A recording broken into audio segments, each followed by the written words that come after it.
Féminicide, le mot s'est imposé. Retour sur une histoire mondiale, c'est notre grand angle.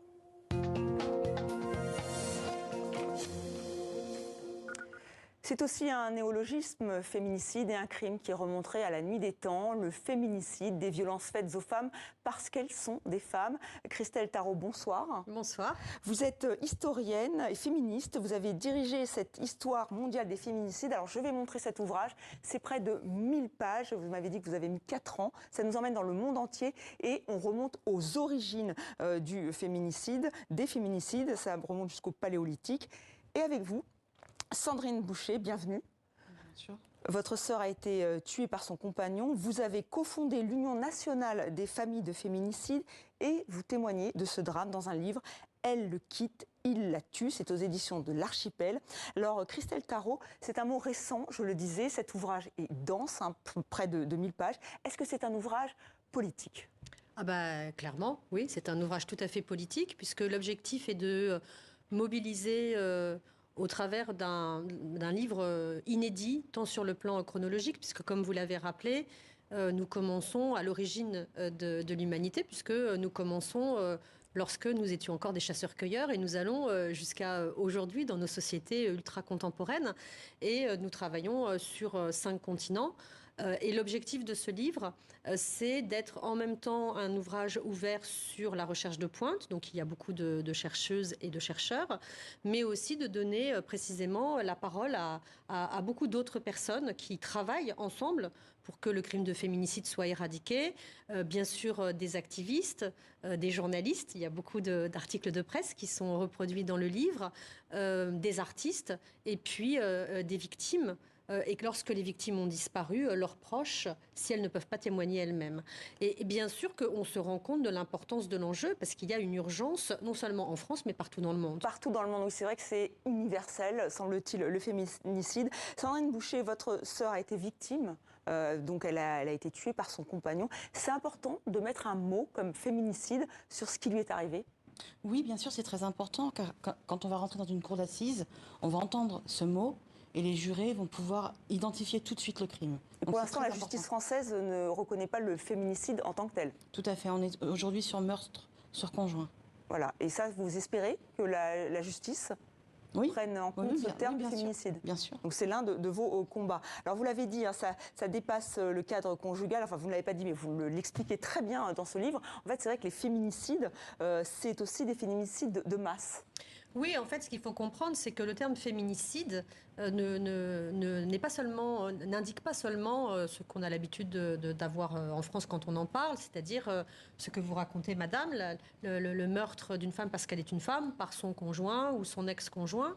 Mais c'est quelque chose de beaucoup plus large. En fait, c'est une attaque contre tout ce qui constitue les femmes en tant qu'identité et en tant qu'univers.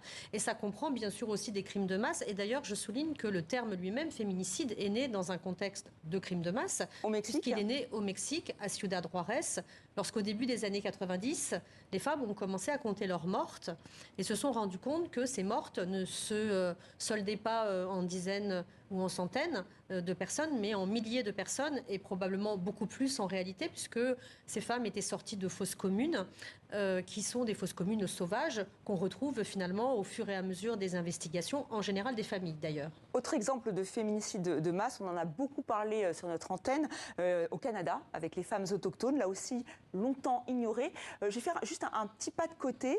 Là aussi, c'était des femmes autochtones. Souvent, au Mexique, c'était des femmes qui étaient pauvres. Est-ce que cette dimension sociale, elle est importante ? Absolument, elle est même déterminante. Et d'ailleurs, le livre fait beaucoup de place à cette question, en particulier, comme vous le dites, ce qui s'est passé au Canada avec les femmes natives. Mais malheureusement, ça ne concerne pas seulement l'Amérique du Nord.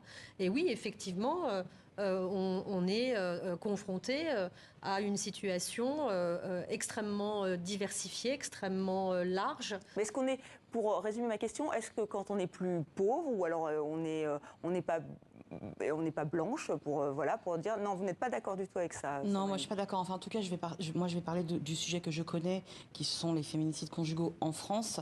Et en France, on voit très bien le collectif Féminicide par compagnon ou ex, qui décompte depuis 2016 les mortes de féminicide en France, montre bien que ça touche toutes les classes sociales, tous les milieux, tous les âges. Très bien, ça c'est vrai que vous le dites Absolument. pas très bien, c'est une façon de parler, effectivement vous le rappelez et c'est aussi expliqué dans votre ouvrage. On va justement revenir sur ce fait troublant, vous l'avez dit, on remonte vraiment au tout début, hein, vraiment chasseur-cueilleur, c'est des conclusions de la paléontologue Claudine Cohen. Quelles sont ces preuves? Est-ce que déjà il y avait des féminicides? Est-ce que déjà il y avait surtout des différences faites entre les hommes et les femmes?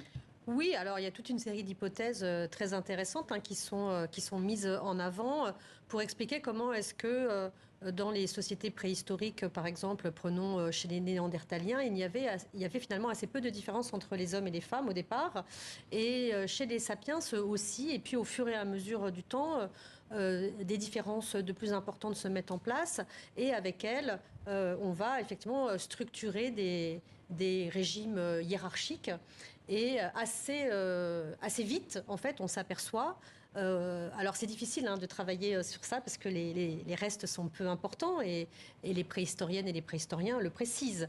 Mais il semble assez évident que très vite, des inégalités entre les hommes et les femmes se mettent en place et que les régimes de pouvoir qui s'installent sont des régimes de pouvoir assez violents et que la violence exercée contre les femmes s'exerce finalement assez tôt. Par exemple, on sait que dans certains groupes humains, au tout début de l'humanité, lorsqu'il y avait une crise, par exemple, on se débarrassait prioritairement des femmes, en particulier des petites filles. Et puis, une fois la crise passée, eh bien, on avait besoin de femmes à nouveau, donc on allait souvent en chercher chez les autres, par la radia, le qui ont rap, perduré, etc. des années, Bien des siècles évidemment. après. Et du coup, ça explique que la violence féminicidaire, elle est probablement aussi vieille que l'histoire de l'humanité. Sandrine Boucher, est-ce que vous en avez conscience? Et c'est vrai que dans ce livre, on explique aussi que c'est le système du patriarcat qui est aussi mis en cause. Est-ce que vous êtes d'accord? Oui, bien sûr, je suis d'accord. On le voit dans les cours de justice qui sont présidées en majorité par des hommes magistrats. Et donc, on a des décisions quand même suffisamment clémente vis-à-vis des hommes violents. Je pense qu'on pourra théoriser des milliers d'années hein, sur ce sujet, tant qu'on n'aura pas vraiment une réelle prise de conscience et une réelle volonté de prendre en charge les hommes violents. Aussi bien d'un point de vue de la peine, il faut que la peine soit bien plus importante, mais surtout d'un point de vue des soins. Et tant qu'on ne soignera pas ces hommes, ça continuera. On sera toujours dans un schéma de répétition. Et voilà, c'est. Mais il y a une prise de conscience aujourd'hui. Alors c'est vrai qu'il y a eu quand même 122 féminicides en 2021 en France, plus 20% en un an, donc en une hausse l'année dernière. Comment vous l'expliquez? Parce qu'on a l'impression, il y a eu le Grenelle, il y a des mesures qui ont été annoncées par Isabelle Rome, la nouvelle ministre déléguée à l'égalité femmes-hommes. Quelle est la priorité? Et la priorité, c'est déjà de mettre en place ce qui a été décidé. Je pense qu'aujourd'hui, nous avons toutes les mesures essentielles à protéger les femmes victimes de violences. Encore faut-il les mettre en application. Et c'est trop lent. C'est trop lent, bien sûr, c'est trop lent. Et il faut aussi que les magistrats se forment, parce qu'on se retrouve avec des décisions vraiment ubuesques d'une femme qui peut être mise sous ordonnance de protection avec un de ses enfants qui était témoin de la scène, et l'autre enfant a un droit de visite et d'hébergement classique pour le père. Donc il faut vraiment mettre l'accent sur la formation, la prévention et la prise en charge des auteurs. Alors on va s'arrêter sur une figure qui est importante dans votre livre, c'est celle de la sorcière. Là aussi, féminicide de masse, et en Europe, 16e, 17e siècle, là, beaucoup de femmes sont tuées sous prétexte qu'elles sont sorcières. En fait, elles sont libres, surtout ces femmes, et elles veulent être libres. C'est ça le problème? En partie, oui. En réalité, c'est un moment très important dans l'histoire de l'Europe. Les chasses aux sorcières, c'est le premier féminicide de masse, et peut-être même le premier génocide en réalité. Peut-être que dans les années à venir, le mot est fort, génocide. Oui, je crois que effectivement, à terme, on se rendra compte de l'ampleur réelle de ce qui s'est passé au XVIIe siècle en Europe et de la violence qui a été dirigée contre les femmes. Et en réalité, quand on commence à travailler sur cette figure, qui n'existe pas d'ailleurs au passage, la sorcière n'existe pas, pas plus que l'hystérique d'ailleurs. Donc c'est des dispositifs de pouvoir qui sont dirigés contre nous dans le but de nous empêcher précisément de vivre la vie que nous voulons vivre. Et c'est très important de préciser ça.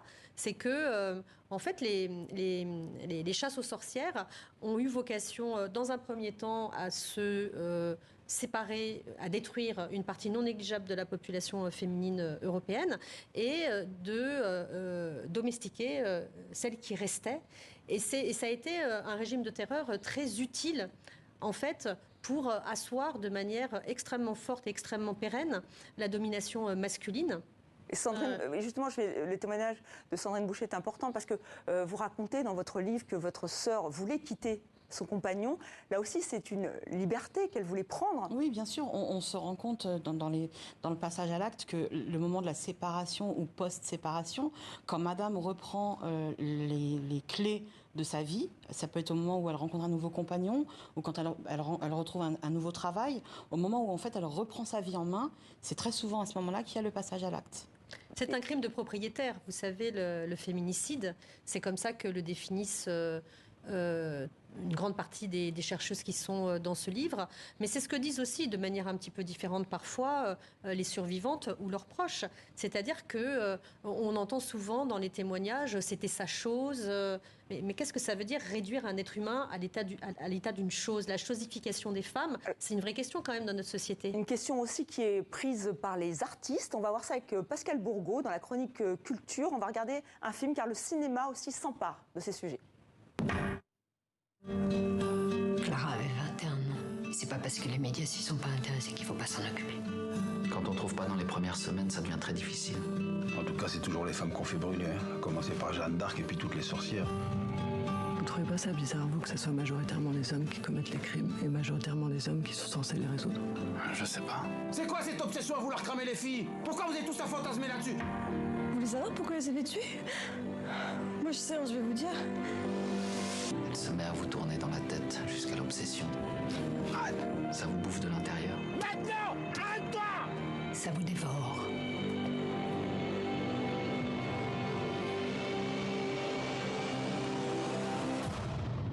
C'est quelque chose qui cloche entre les hommes et les femmes. Bonjour Pascal, donc vous avez choisi ce film pour nous parler donc de féminicide. Alors la nuit du 12, vous l'avez compris, hein, c'est le féminicide, c'est le sujet. Vous avez entendu cette phrase incroyable de Bouli Lanners qui dit « c'est toujours les femmes qu'on fait brûler » de Jeanne d'Arc aux sorcières. Alors Christelle Tarot, j'ai envie de vous poser la question, est-ce que le cinéma enfin se mobilise contre les féminicides? Oui, il y a eu plusieurs films très importants, en particulier celui que vous venez de citer, que j'ai trouvé remarquable. Remarquable parce qu'il fait un constat criant, c'est que effectivement les féminicides, ce sont des crimes dirigés contre les femmes et toutes les personnes qui sont supposées les résoudre sont des hommes. Et d'ailleurs, il y a une policière dans le film qui dit ça de manière très claire aussi. Et puis, quand le policier investigue et rencontre l'amie très proche, l'une des amies très proches de la victime, et qui lui dit, qu'il essaie de trouver une piste finalement pour résoudre l'affaire. Elle lui dit, mais c'est pas la peine de chercher midi à 14h, moi je vais t'expliquer pourquoi elle est morte. Et elle lui dit, elle est morte parce que c'est une femme. Et c'est bien ça dont nous discutons ici. Donc moi, je suis très heureuse de voir que le cinéma s'empare de cette question depuis plusieurs années maintenant. On a eu aussi Les Nuits de Machad, qui est un film formidable. Qui était aussi à Cannes, parce que la Nuit du 12 était à Cannes. Les Nuits de Machad, c'est aussi le féminicide. Les féminicides, pas en France, mais en Iran. Donc c'est enfin le sujet central de film. Alors, Sandrine Boucher, moi j'avais envie de vous poser une autre question. Vous présentez votre livre comme un outil de prévention pour les familles, pour les potentielles victimes, pour savoir mesurer la violence qui monte. Aussi les professionnels, la justice, les policiers, les voisins, qui n'aient pas peur de tirer la sonnette d'alarme. On en parle tout de suite. On regarde d'abord un extrait d'un film que vous avez vu, je crois, Jusqu'à la gare de Xavier Legrand. Ouvre! Ouvre-moi cette porte!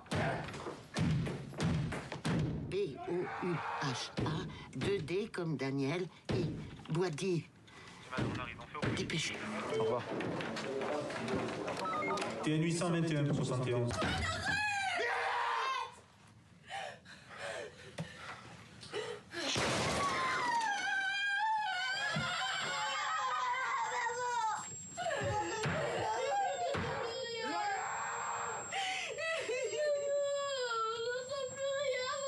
Calmez-vous, madame. Est-ce que vous avez une pièce qui ferme à clé?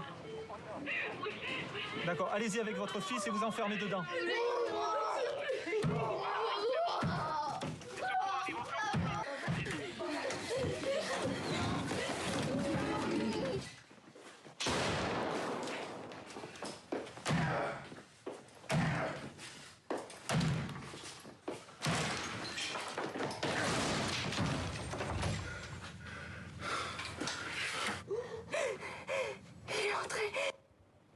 Alors Sandrine Boucher, est-ce que le cinéma est un bon outil de prévention ? Oui, bien sûr que c'est un bon outil de prévention et on voit dans ce film comment la violence monte crescendo dans ce couple.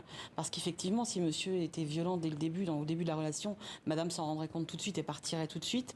Et elle montre aussi le traumatisme des enfants. Ces enfants vivent le même traumatisme que leur maman. Et ce qui est très important, c'est qu'il faut aussi prendre en charge ces enfants-là parce qu'ils sont les potentiels futurs bourreaux ou futures victimes de demain. Bien sûr. Et tant qu'on ne les prend pas en charge d'un point de vue psychologique, on continuera à mettre ces enfants dans le schéma de répétition. Bien sûr. Alors, on va terminer. Je vais vous passer un extrait d'un... Vous connaissez tous James Bond, Sean Connery, parce qu'évidemment, on a la société reflet, le cinéma est le reflet de la société dans laquelle on vit. Évidemment, il n'y a pas toujours eu des films qui défendent et qui dénoncent les féminicides. Parfois, c'était bien pire. On va écouter cet extrait. Il date de 1987 à la télévision américaine. Écoutez. You think it's good to slap a woman? No, I don't think it's good. You don't think it's bad? I don't think it's that bad. I think that it depends entirely on the circumstances and if it merits it. Yeah. What would merit it? Well, if you have tried everything else, and women are pretty good at this, they can't leave it alone. Yeah? They want to have the last word, and you give them the last word, but they're not happy with the last word. They want to say it again, and get into a really provocative situation. Then I think it's absolutely right. Des propos, des propos qui vous font réagir, Sandrine Boucher. C'était une autre époque, mais quand même. C'est une autre époque, mais on l'entend encore aujourd'hui dans les cours d'assises, où bien évidemment, il faut trouver des défauts à la victime pour donner de la défense à l'auteur. On entend, voilà, pour justifier. C'est Madame l'a trompé, Madame n'était pas assez gentille, Madame ci, Madame ça, Madame ne faisait pas le ménage correctement. Voilà. Aujourd'hui, on en est encore là. C'était pas d'un autre temps. Alors après le cinéma, là, James Bond sera peut-être une femme. Donc on voit que la société essaye de se racheter. Oui, mais le problème, c'est un peu épiphénoménal. Et en réalité, c'est vraiment très important de regarder de manière assez globale notre histoire culturelle.